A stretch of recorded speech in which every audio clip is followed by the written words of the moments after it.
Welcome back to the OK Not OK podcast. I'm Dr. OK, and I'm still waiting on you to send your first OK question of the week at Dr. OK on X with the hashtag O'Kay QOTW. Instead, since you haven't done that yet, I guess I have to turn it back over to that very ugly and smug SportsZu. Doc, I see you upgraded the women's War Games match from comically bad to bad now that Rhea Ripley has returned. If you're so smart, what would your rosters be for this match? That's right, SportsZu, I did call this match comically bad, and now I have given it a slight upgrade to just bad because there are 40% of the women in it should not be in it. And let me start by saying that War Games on the main roster started just 2 years ago in 2022, and in all 4 prior matches we had brand-specific War Games matches with just a couple of crossovers from the other brand. Most notably, we had Charlotte Flair calling Becky Lynch last year, so Becky joined an otherwise SmackDown branded match, and Randy Orton made a big return after 18 months off. He was not yet on either brand, so that was a Raw branded match, and he did eventually switch on over to SmackDown. But here's the thing, if you think the women's roster is deep enough and talented enough, like I do, then you do not need to do this very strange mismatch of women to try to put together somewhat of an all-star team of a War Games match. No, that doesn't make any sense. It is just a terrible job that WWE has done here, and even on the men's side, we already have at least 3 Raw superstars crossing over onto a SmackDown branded match. Well, I guess we have to do a little bit of this here as well, but it's 50-50. That's just way too much here for this women's match. But since the men's side really is a SmackDown match, well, we've got to have a Raw match for the women's side to have an appropriate War Games match. So this one should, of course, be centered around the women's champion, Liv Morgan. So we'll call this Team Liv, so Liv certainly should be the captain of her team, and of course that means she's going to bring Raquel along with her for her team. That's a no-brainer. Liv certainly doesn't have many other friends than Raquel, so yeah, there are a lot of people who are angry at Liv Morgan, so let's build out the teams. First, on the other side, we're just gonna call that Team Angry, because certainly everyone is angry at Liv, and we don't really want to name it after anyone in particular. So, opposing Liv and Raquel on Team Angry, the captain will be, of course, Rhea Ripley.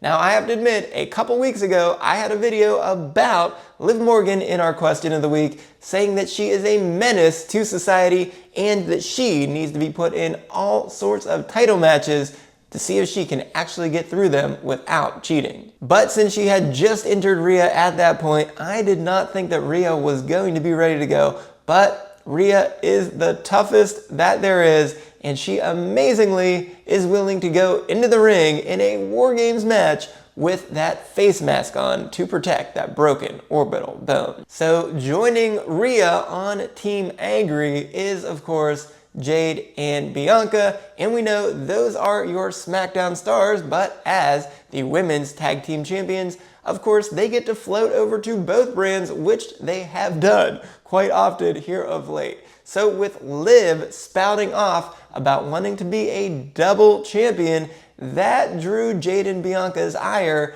and of course, then Liv and Raquel interfered in the women's battle royal to determine the #1 contender, and those two eliminated Jade and Bianca. Now, of course, that would get anyone upset with them, but in this particular case, that somehow got Liv and Raquel an immediate tag team title opportunity, jumping over the line when they only had 2 matches and both of them were no contests. So they literally had 0 tag team wins when they got this title chance, which is admittedly pretty crazy. So of course, Jade and Bianca found a way to come out on top in that match, but Liv and Raquel decided they were not done with those two and made their way backstage onto SmackDown to attack both Jade and Bianca this past week.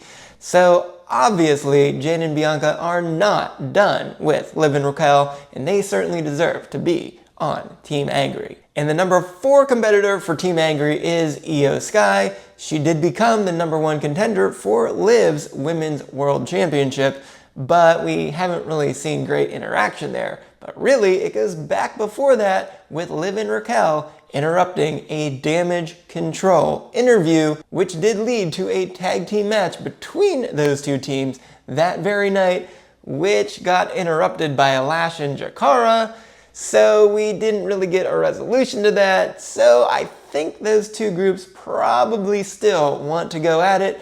Nonetheless, Io certainly has a bone to pick with Liv, so of course Io remains on the team. But filling out the last spot for Team Angry, we've got to get rid of Naomi here. She just does not make any sense on this team whatsoever. Sure, Jade, Bianca, and Naomi were the big 3 at WrestleMania, but they've only had another match or 2 after that, so they don't really need to go together. So sure enough, the better way to go here is obviously Kairi Sane of Damage Control. She is our 5th member of Team Angry. And yeah, on last year's team, Damage Control was the entire team on a 4-on-4 match. So we of course have Io and Kairi together with the experience that is needed in this match to help to get a win. And of course, Io by herself in this match without another Damage Control partner just kind of feels out of place. So with Io actually having someone to have her back,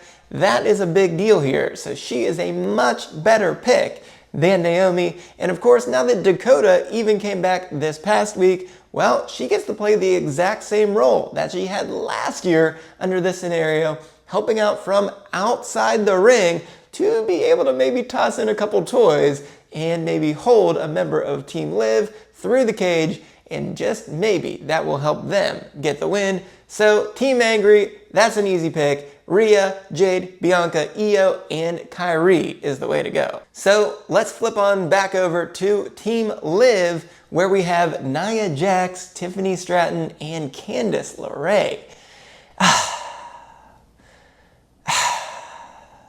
Wow.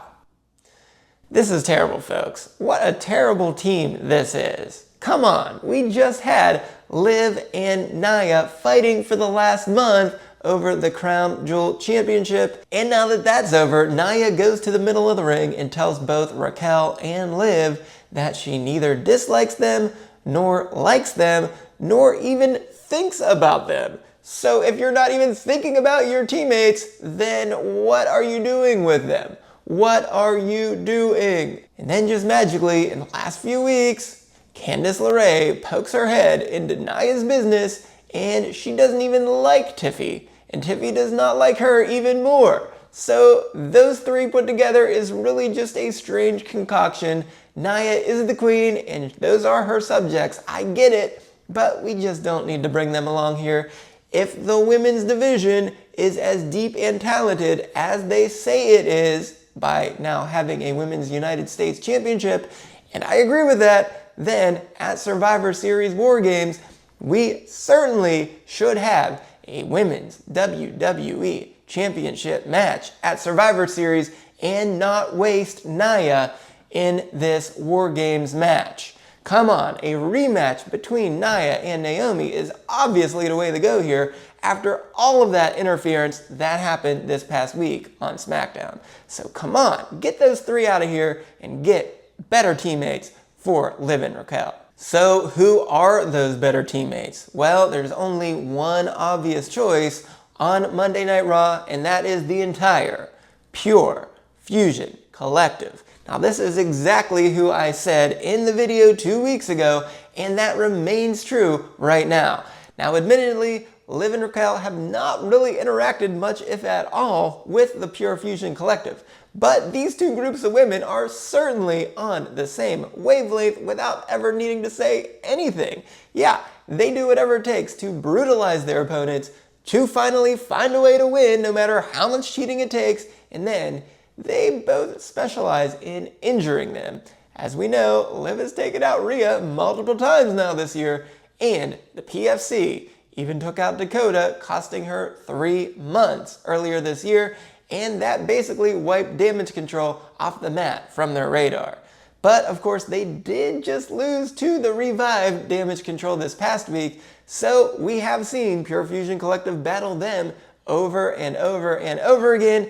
And guess what? The same with Jade and Bianca. So they know those 4 women better than anyone. So if Liv and Raquel actually want to have a chance here, they need to follow the PFC into the ring and learn a few things of their tendencies. So that way the PFC can indeed shoot their shot against some of the best women on the Raw roster and find a way to help Liv retain the title and then possibly get themselves another tag team title chance. And of course, Shayna and Zoe of the PFC remain the second best tag team on the entire women's roster with an 8-4 traditional tag record for the year. So if there's anyone you want to be with, it is that team to go up against Jade and Bianca. And of course, the PFC is one good, strong unit, and they have no reason to turn their backs on Liv and Raquel. So those two certainly should want to stick together as a nice group of 5 to find a way to win this match. And most importantly, Liv Morgan, you claim that you can beat Rhea Ripley because you are smarter than her. So what you needed to do was pick the best team to join with you that can possibly win. And by having Nia, Tiffy, and Candice as your partners, there is absolutely no loyalty to be had here. Because as soon as that bell rings, when the match is over, you know that Miss Money in the Bank will be right there to take you down 3-on-2 so that she can become the new Women's World Champion. And that way Nia can get what she wants with that Money in the Bank briefcase being cashed in on the Raw side. So you certainly do not want that briefcase to be anywhere close to you. This is the worst thing that you can do. This is completely the dumb move instead of the smart move, Liv. You've really blown it here. You might just find yourself the loser of War Games and the loser of the Women's World Championship by the end of the night. And if you missed my recap on how we got to the actual War Games match, make sure to go right here for the Raw recap. And if you don't do that, just like these teams, that would be not okay.